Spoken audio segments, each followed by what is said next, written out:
The plate shattered before I even realized I dropped it. Her words hung in the air like smoke after a gunshot, thick, choking, impossible to ignore. I should have married Bryan. For a second I just stared at her, my mind blank, my pulse thundering in my ears. The sound of glass splintering on tile felt distant compared to the ringing of her voice. Emily's face was red, her chest heaving from anger, or maybe guilt. We'd been arguing about something small, something stupid, a missed call, a forgotten grocery item. I can't even remember. But now those words cut through everything else. Bryan, her old college boyfriend, the one she swore was just a friend now, the one who still texted her on her birthdays and sent funny memes, because he knew her humor. I used to laugh it off. But now, hearing his name like that, spat out in a moment of venom, felt like the floor beneath me had vanished. Say that again, I whispered. Emily's lips parted slightly, eyes darting away as if she could reel the words back in. Mark, I didn't mean. No, I interrupted, my voice shaking. You said you should have married Bryan. Let's hear the rest. Why? Because I forgot to buy milk. She crossed her arms, but her face gave her away. There was something behind her anger. Something raw. I'm not doing this, she muttered. Not when you're like this. Like what? Awake. I shot back. She turned to leave the kitchen, but before she could take another step I added, You've been talking to him again, haven't you? Her shoulders stiffened. That was all the answer I needed. The rest of the night passed in silence. Not the peaceful kind, this was the kind that screamed. Every sound was amplified. The creak of the floorboards, the hum of the refrigerator, the soft tick of the wall clock. Emily slept in the guest room. Or tried to. I could hear her tossing and turning through the thin wall.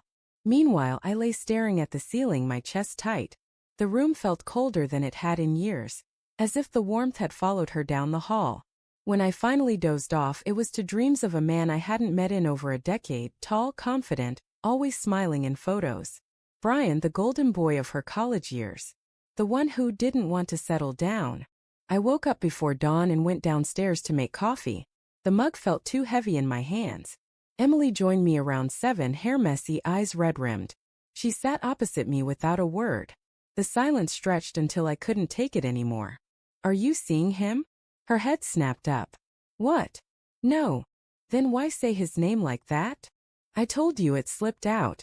We were arguing, I was angry. You don't just slip out someone else's name in the middle of a fight with your husband, Emily. Her eyes filled with tears, but I wasn't ready to comfort her. Not this time. After a moment she whispered, Bryan reached out a few months ago. He's going through a divorce. We talked a little, that's all. Talked how? I pressed. Just messages. Catching up. Does he know you're married? Yes, of course. Does he act like it? That question hung heavy between us. She didn't answer. I stared down into my coffee. My reflection trembled in the dark liquid. I want to see the messages.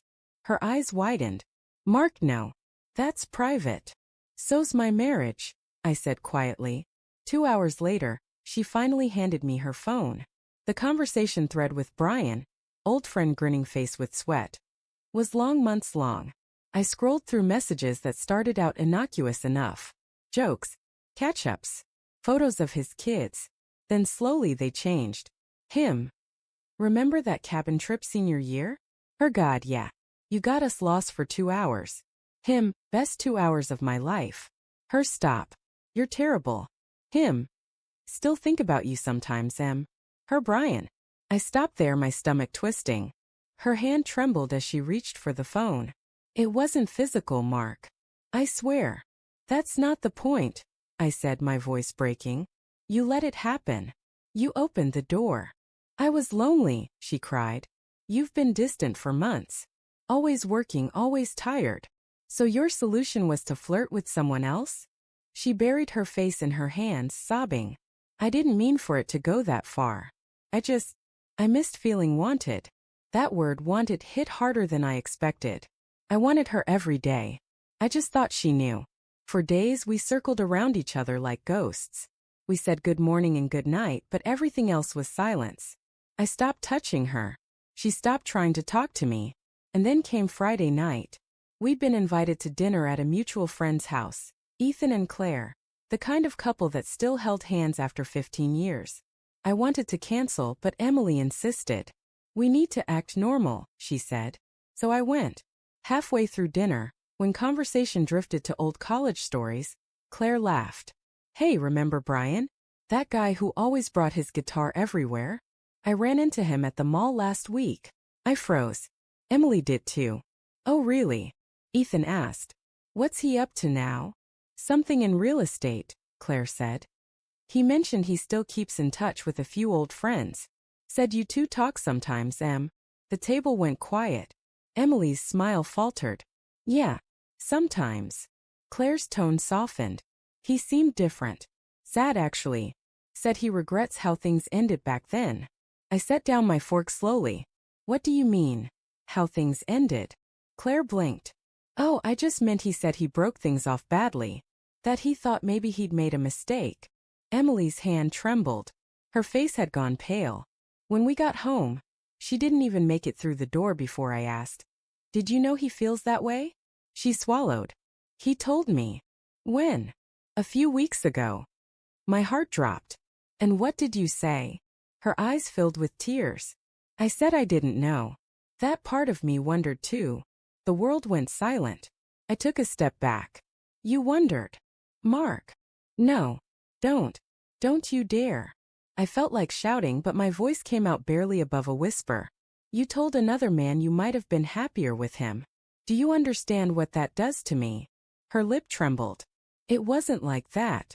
Then how was it? I don't know, she screamed suddenly. He made me feel like I mattered again. You used to look at me that way, Mark.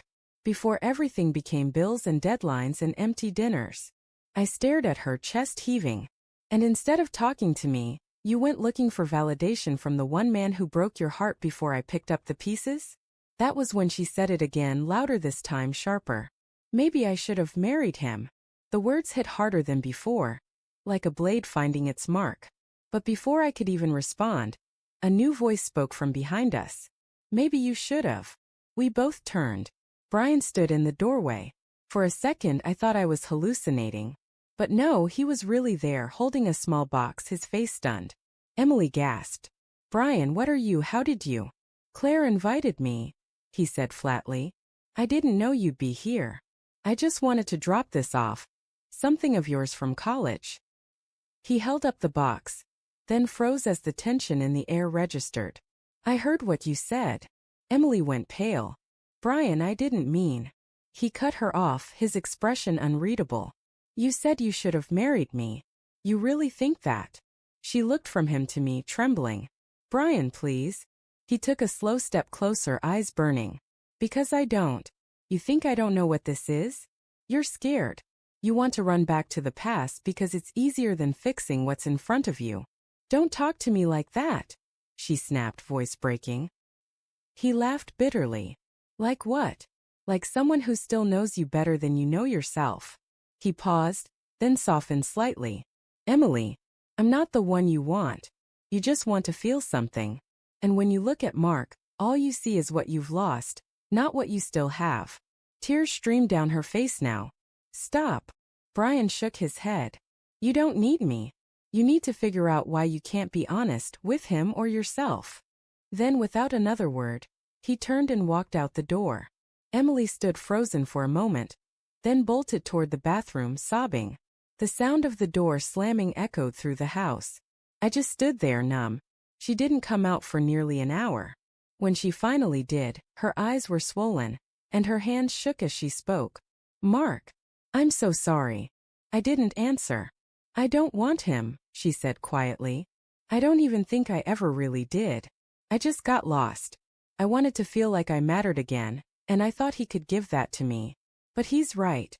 I've been lying to both of us. I met her eyes. Then tell me one truth, I said softly. Do you love me? She hesitated for a long, painful moment, then nodded. Yes. But I broke something, didn't I? I looked away. Yeah, you did. The silence that followed wasn't cruel. It was just empty, like two people standing in the ruins of something they both built, wondering if it could ever be rebuilt. When she finally reached for my hand, I didn't pull away, But I didn't hold on either. Maybe someday I would. But not tonight. Tonight, all I could do was sit there, among the shards of what used to be us, and listen to the faint sound of her crying in the next room, wondering how love could shatter so quietly.